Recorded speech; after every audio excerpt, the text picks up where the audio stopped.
親指姫。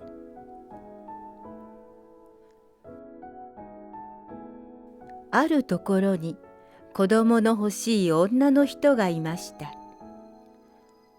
魔法使いのおばあさん、どうか私に赤ちゃんをください。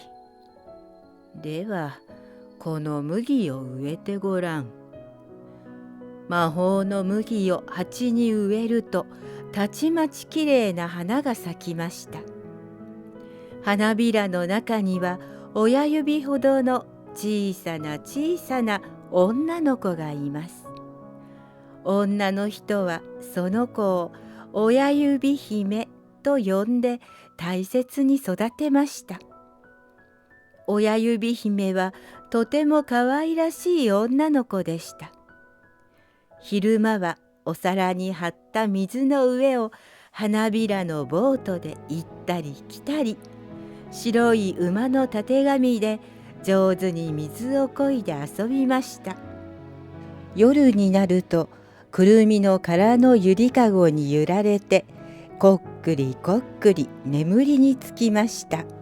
ところがある夜、親指姫がそうして寝ていると、ヒキガエルのお母さんが窓から顔を覗かせて「ゲロゲロ、こりゃちっこくてかわいい生き物だわ。うちのせがれのお嫁さんにぴったりだわ。」親指姫を連れ去ってしまったのです。あくる朝、親指姫が目を覚ますと、そこはじめじめした川の上でした。ようこそお嫁さん。あたくしどもはこの川底の泥の家に住むヒキガエルです。これからちょっとばかり結婚の準備をしてきます。一人残された親指姫は逃げることもできずに泣きました。するとどこからか蝶々や魚たちが集まってきて、この子に泥の家は似合わない。第一、無理強いはよくないわ。蝶々は空から、魚は水の中から親指姫を遠くへ運んでくれたのです。ところがその途中、今度は大きなコガネムシの旦那が空から親指姫を襲いました。これはまた珍しくて小粋な生き物だこと。コガネムシの旦那がホクホク親指姫を連れて帰ると、近所の奥さん方は言いました。足が2本しかないなんて、ひげも生えてないなんて、変なの、ちっともコガネムシに似てないわ。奥さん方は親指姫を仲間外れにして、ついには追い出してしまいました。一りぼっちの親指姫は夏の間森で過ごしました。草の茎で寝床を編んだり、花の蜜を集めたり、寂しい時には鳥の歌声に耳を傾けたり。けれど夏が過ぎ、秋が過ぎていくうちに、いつしか鳥たちの姿も消えて、ついに寒い寒い冬がやってきたのです。ああ、凍えてしまいそう。親指姫の体には雪のひとひらも山盛りの氷です。ブルブル震えながらさまよっていると、やがて暖かそうな野ネズミの家が見えてきました。気の毒な女の子、さあ、私の部屋にお入り。毎日部屋を片付けてお話を聞かせてくれるなら、いつまでもここにいていいですよ。親指姫は野ネズミの家で暮らすことにしました。野ネズミの家の隣には、お金持ちで物知りのモグラが住んでいました。結婚するなら断然あんなモグラです。野ネズミはそう言って、モグラが訪ねてくるたびに親指姫に歌を歌わせました。モグラは親指姫の美しい歌声を大層気に入っていたのです。ある日のこと、親指姫はモグラの家へ続く穴の奥で硬くなっているツバメを見つけました。哀れな鳥だ。先のことも考えずにピヨピヨ泣いてばかりいるから飢え死にするのだよ。モグラがそう言うと、野ネズミも大きくうなずいて、その点モグラさんは老後の蓄えも十分。結婚すれば一生苦労はしませんよ。野ネズミはしきりにモグラを褒めましたが、親指姫はかわいそうなツバメに心を奪われていました。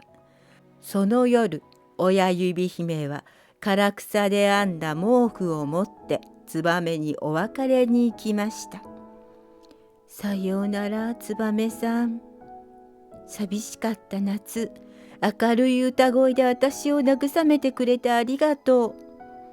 ツバメの冷たい体に親指姫がそーっと頬を押し当てたその時、とくん、ツバメの心臓がかすかに音を立てたのです。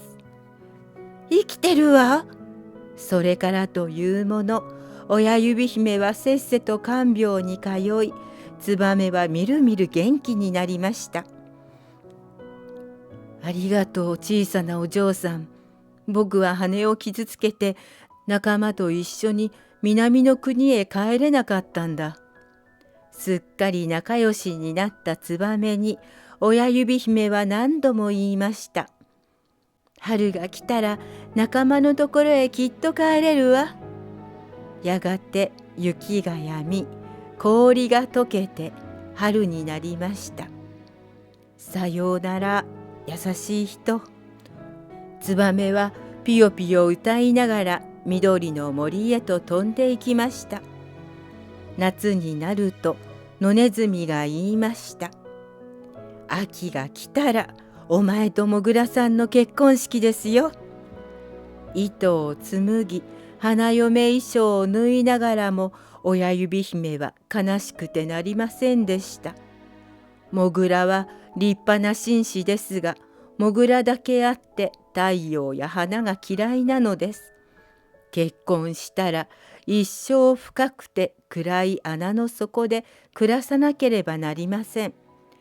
ついに結婚式の日、ああ、私は二度と空を見ることができないのね。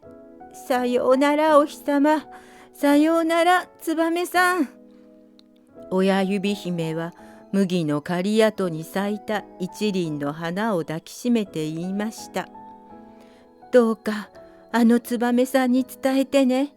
いつまでもずっと元気でねって。その時です。どこからかピヨピヨと懐かしい歌声が響いて、あのツバメが飛んできたのです。さあ、背中に乗って一緒に南の国へ参りましょう。太陽がここより明るくて一年中きれいな花が咲いている国へ。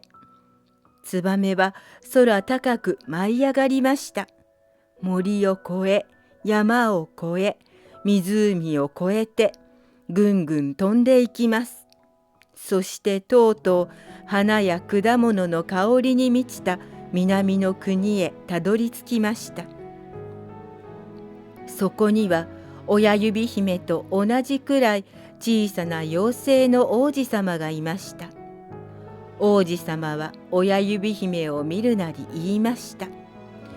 なんて可愛らしい人だろう。その瞬間、親指姫はようやく本当の場所で本当の人に巡り会えたようなふわりと幸せな気持ちになったのです。どうか僕と結婚してください。はい。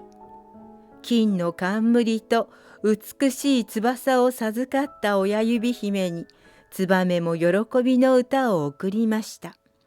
妖精たちも花も夜空の星もすべてが二人を祝福していました。おしまい。どうだったかな？親指姫が幸せになれてよかったね。面白かったと思ったらチャンネル登録とグッドボタンを押してね。それじゃまた別のお話で遊ぼうね。